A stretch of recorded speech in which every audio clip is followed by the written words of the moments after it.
혹시 이런 문자 메시지 받아보신 적 있으신가요? 얼핏 보면 자녀가 부모에게 부탁을 하는 것처럼 보이지만 이건 자녀를 사칭한 메신저 패싱입니다.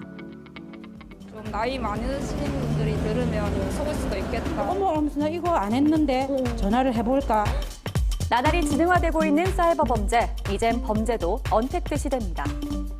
최근 중장년층을 대상으로 자녀를 사칭한 피싱 범죄가 자주 일어나고 있는데요. 카카오톡에서 자녀나 지인을 사칭해 돈을 뜯어내는 메신저 피싱 주의하셔야겠습니다. 빠르게 변화하는 사회 환경과 경제적 상황을 틈타 사람들을 기만하는 다양한 수법의 범죄들도 늘어나고 있습니다. 특히 코로나19 언택트 시대를 악용한 다양한 수법의 사이버 범죄들도 속출하고 있는데요. 나도 예외일 수는 없습니다. 그런 문자를 받았다거나 뭐 그런 일을 당하신 분들은 없으세요? 예전에 한번 받은 적 있어요. 엄마한테 자식이 보내는 것처럼 엄마는 안 돼 이런 식으로. 좀 나이 많으신 분들이 들으면 속을 수도 있겠다. 엄마 나 휴대폰 잃어버렸어. 친구 걸로 대신해요. 이렇게. 혹시나 하죠. 그러니까 뭐 불안하니까 그래 그렇게 하고 믿을 수도 있을 것 같기는 해요. 제가 뭐 카드로 결제한 게 아닌데 뭐 카드로 뭐 물건을 샀다고 그렇게 문자가 온 게 있어요. 어머, 나 이거 안 했는데 그래서 전화를 해볼까? 차단해도 번호 바뀌어갖고 계속 와요. 지금 아는 언니가 있는데 그 언니는 문자 받았어요. 증권 사라 해가지고 그래서 이제 돈을 넣었는데 지금 못 받고 있거든요. 지금 사이버 범죄예요 이거. 전에는 이런 거에 대해서 좀 관심이 없었어요. 전혀. 이제는 문자 오는 것도 있잖아. 클릭하는 것도 뭐 겁나고 아닌 전화번호 오는 것도 겁나고. 나도 될 수 있겠죠. 변화. 자기의 개인정보들이 노출된 것도 많잖아요. 나신 전화 무조건 안 받는다. 아예 안 받는다. 우리 아들, 며느리, 우리 친척, 친구 이런 전화 받는다. 그런 문자가 온다고 그런 거 받지 말아 하더라고. 예전 범죄 유형이 소매치기, 절도 등이 많았다면 최근에는 우리의 일상이 된 이 스마트폰을 통한 사이버 범죄가 더 많아지고 있습니다. 기술의 발달로 범죄 수법도 나날이 진흥화되고 있는 건데요.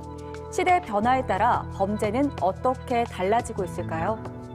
예전에는 이제 전체적인 우리가 사건을 따지면 사기 사건, 우리가 보통 이게 얘기하면 사기 사건의 총 합은 수는 그렇게 많이 변하지 않아요. 근데 우리나라 전체 범죄가 100건이면 85건이 이 인터넷을 이용한 범죄예요. 일상생활을 이제 컴퓨터를 이용해서 언택트로 하다 보니까 점점 이 비중이 커지는 거죠. 그럼 그들은 도대체 어떻게 우리에게 그런 문자를 보낼 수 있는 걸까요? 그러니까 구글링만 해봐도 개인정보를 쉽게 이제 구할 수 있는 이제 그런 세상이 돼서 우리가 이제 관리를 아주 엄격하게 하지 않는 이상 쉽게 누출될 수 있는 그런 상황은 되는 거죠. 날이 갈수록 진흥화되고 있는 범죄. 부산에서 일어나고 있는 사이버 범죄 실태와 대응 방안에 대해 알아보겠습니다. 지난해 부산의 사이버 범죄는 얼마나 증가했을까요? 지난해 부산에서 발생한 사이버 범죄 건수는 2만 5천여 건으로 전년 발생 건수 17,000건 대비해서 47.8% 증가했습니다. 월 평균 2,000건 정도. 피해자 연령대를 보시면 전 연령대 골고루 피해가 발생한 가운데 특히 10대부터 30대가 많은 비중을 차지합니다. 사이버 범죄 유형은 이렇게 크게 세 가지로 나눠집니다. 작년에는 보면 코로나19 확산세에 따라서 인터넷 사기 범죄가 큰 폭 상승하였습니다. 과거에는 판매자하고 구매자하고 이렇게 1대1 개념으로 단순 물품 거래, 즉 직거래로 이렇게 이루어지다가 최근에는 이 다양하게 역할을 나눠가지고 조직화된 경향을 보이고 있고요. 사기 범행의 악성 코드까지 이제 이용을 해서 수법이 갈수록 점점 진화되어 있는 그런 추세입니다. 최근 부산에서 일어난 인터넷 범죄 사례를 짚어봤습니다. 먼저 자녀를 사칭해 상품권, 기프트카드 등을 대리 구매하게 유도한 사건. 기프트카드는 보유 번호를 입력하면 온라인에서 현금처럼 쓸 수 있는 일종의 상품권입니다. 자녀를 사칭해 접근해서 카드를 구매하게 한 뒤 뒷면에 적힌 일련 번호를 알려달라고 하는 신종 피싱으로 악용되고 있는데요. 다행히 우연히 현장에 있었던 경찰관의 기지로 범죄를 모면할 수 있었습니다.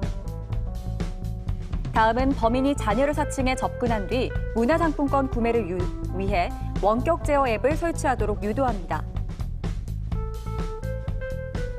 이렇게 앱을 설치해 원격 접속, 일명 쌍둥이 폰이 되면 피해자의 각종 금융자산을 손쉽게 탈취할 수 있습니다.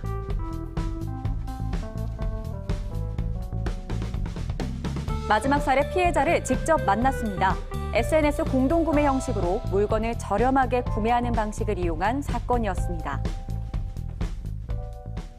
예를 들면 한 달이면 10% 정도 할인, 2달이면 20%, 6개월을 기다리면 절반 정도 가격에 살 수 있는 거죠. 돈을 넣어놓고 그만큼 기다리면 더 싸지는. 네. 처음에는 육아용품이었어요. 아기들 용품이었다가 그다음에는 가전. 근데 또 저렴한 먹거리 같은 거는 또 배송이 또 잘 되었고, 그다음 나중에는 상품권이나 금 같은 현물로 바로 바꿀 수 있는 것들 있죠. 네, 그런 것들로 이제 단가가 큰 금액의 제품들을 판매를 했었죠. 여기 괜찮은 수익을 내주더라 하고 갔는데 회원수가 10,000명이에요. 그러면 신뢰가 가겠죠. 그게 몇 년이나 지속이 되었다면. 처음에는 잘 보내주다가 이제 뒤로 갈수록 배송이 막히고, 그다음 여기서 환불금을 제대로 갚지 못했을 때는 이게 사기임이 밝혀지는 거죠. 이렇게까지 사이버 범죄가 지금 활개치는 이유는 뭐라고 보시나요? 아무래도 사이버 범죄는 일반적인 대면 범죄에 비해서 발각될 위험이 적고, 그들이 노력을 하게 되면 많은 수익이 이제 발생하거든요. 점점 더 지능화되고 있는 사이버 범죄를 어떻게 예방할 수 있을까요? 일단 이제 우리 시민들은 온라인 거래를 하시기 전에 먼저 모바일 앱 사이버 카메라고 있습니다. 판매자 연락처 그리고 계좌번호를 입력을 하시면 그 정보에 대한 어떤 사기 피해 신고 이력들을 확인을 할 수 있습니다. 그리고 이제 두 번째, 모르는 전화로 문자 메시지나 카카오톡 메시지를 받게 되면 그 상대가 우리 아이가 맞는지 그것을 반드시 확인을 하셔야 됩니다. 그리고 상품권 핀번호 이런 건 이게 현금이거든요. 모르는 번호로 이렇게 보내고 하시면 안 될 것이고요. 인터넷을 주소가 담긴 문자 메시지는 이게 어떠한 정보를 담고 있는지 모릅니다. 문자 왔는데 인터넷 주소가 담겼다면 그 실행을 하시면 안 됩니다. 혹시나 이제 이런 걸 다 철저하게 지켰는데도 피해를 입으셨다면 바로 일일이 신고를 좀 부탁드리겠습니다. 더 큰 피해가 있을까 두려워가지고 휴대폰 대부분 초기화 많이 하시고 신고하시던데 그렇게 하지 마시고, 그 전화기에는 정말 이렇게 범인들을 잡을 수 있는 단서가 아직 남아 있습니다. 전화기 그대로 가지고 경찰서 방문하시면 정말 감사하겠습니다. 아무래도 개인정보 유출 같은 게 좀 흔하게 벌어지다 보니까 이제 스팸 문자도 자주 오고 이런 것 같아서 그런 부분이 좀 보완이 되면 어떻겠나 싶어요. 매스컴에서 이 문제가 이렇게 있다라는 것을 홍보해 주셔야죠. 그래서 2차 피해를 막을 수 있고. 네. 그 하다못해 이제 주로 자주 문자를 보낸다든가 관리는 해주셔야 된다고 생각은 해요. 지금 이 시간에도 사이버 범죄는 계속 일어나고 있습니다. 우리 모두의 관심과 노력으로 안전한 부산이 되길 바랍니다.